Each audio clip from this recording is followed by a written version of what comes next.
उसके बाद प्यारे बच्चों नेक्स्ट हमारे पास न्यूमेरिकल नंबर है 11.9। यहाँ पर लिखा है Carnot engine whose low temperature reservoir, मतलब LTR की बात कर रहे हैं। तो हमारे पास ये होता है जी सिंक का टेम्परेचर। तो मतलब इसको हम T2 से रिप्रेजेंट करेंगे तो T2 हमारे पास है 7 डिग्री सेल्सियस। इसको केल्विन में कन्वर्ट करने के लिए 273 प्लस करेंगे तो बन गया 280 केल्विन। उसके बाद लिखा है हैज़ एन एफिशिएंसी ऑफ 50%। इसकी एफिशिएंसी दी हुई है जिसको हमने ईटा 1 का नाम दे लिया 50%। अगर परसेंटेज ख़त्म करें तो हमारे पास हम 50 को डिवाइड करेंगे 100 से तो यह आ जाएगा 0.5। Similarly it is desire to increase the efficiency to 70%, कि ये डिज़ायर है कि एफिशिएंसी को बढ़ा दें 70% तक, यानी कि 50 से 70% करनी है। तो इस एफिशिएंसी को नाम दे लेते हैं ईटा 2 का। यहाँ से परसेंट ख़त्म करने के लिए 100 से डिवाइड करेंगे तो ये आंसर आ गया 0.7। उसके बाद लिखा है by how many degrees the temperature of source is increase, कि अगर हमने एफिशिएंसी 50% से 70% करनी है तो हमें जो टेम्परेचर है वो कितना इंक्रीज़ करना पड़ेगा सोर्स का। तो प्यारे बच्चों पहले तो हम टेम्परेचर T1 और T1 डैश दोनों निकालेंगे, फिर इंक्रीज़ फाइंड करने के लिए T1 डैश माइनस T1 निकालेंगे। अब ज़रा गौर करें, T2 तो हमारे पास है तो पहले हम T1 निकालेंगे और T1 डैश, और T1 कैसे निकलेगा, ईटा 1 का फॉर्मूला इस्तेमाल करते हुए। T1 डैश निकलेगा ईटा 2 की मदद से। चलें इसको निकालते हैं पहले T1। सो प्यारे बच्चों ईटा का फॉर्मूला आप लोगों ने पढ़ा है 1 minus T2 over T1। T2 हमें आपने देखा 280 दिया हुआ है। उसके बाद ये माइनस है, ईटा 1 की वैल्यू है 0.5, ये माइनस इधर होगा प्लस और प्लस 0.5 इधर होगा माइनस। 1 में से जब हम 0.5 माइनस करेंगे तो इसका आंसर आएगा 0.5।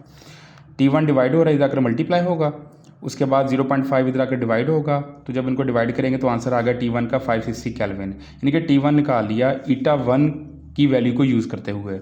अब हम T1 डैश निकालेंगे ईटा 2 को यूज़ करते हुए, तो eta 2 is equal to 1 minus T2 over T1 dash. पहले फॉर्म लिखा था T2 ओवर T1, अब लिखेंगे T2 ओवर T1 डैश और वैल्यू यहाँ पर यूज़ करेंगे ईटा 2 की।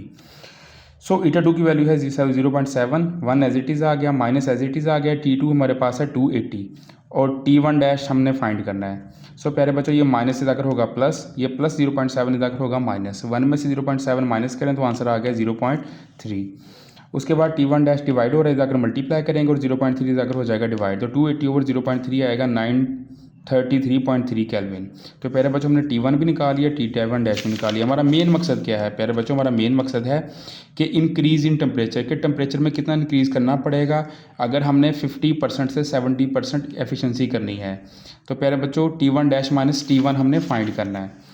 तो T1 dash minus T1 increase in temperature find करने के लिए T1 डैश हमें दिया हुआ है जी 933.33 माइनस, और T1 हमें दिया हुआ है जी 560। जब इनको माइनस करेंगे तो हमारा केल्विन में आंसर आ जाएगा 373.33।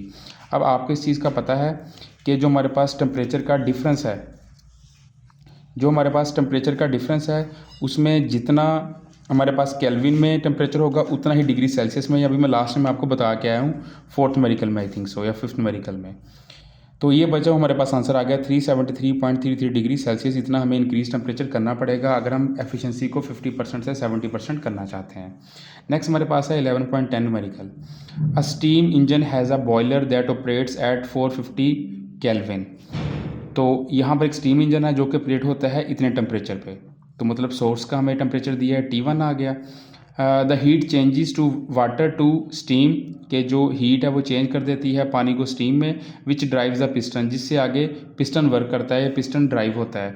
The exhaust temperature of outside air is, बाहर जो सिंक का टेम्परेचर है वो है 300 केल्विन, तो T2 आ गया 300 kelvin. What is the maximum efficiency, यानी कि हमने ईटा की वैल्यू फाइंड करनी है। बहुत ही आसान न्यूमेरिकल है, टेम्परेचर्स दिए हुए हैं, तो eta is equal to 1 minus T2 over T1 formula use करेंगे।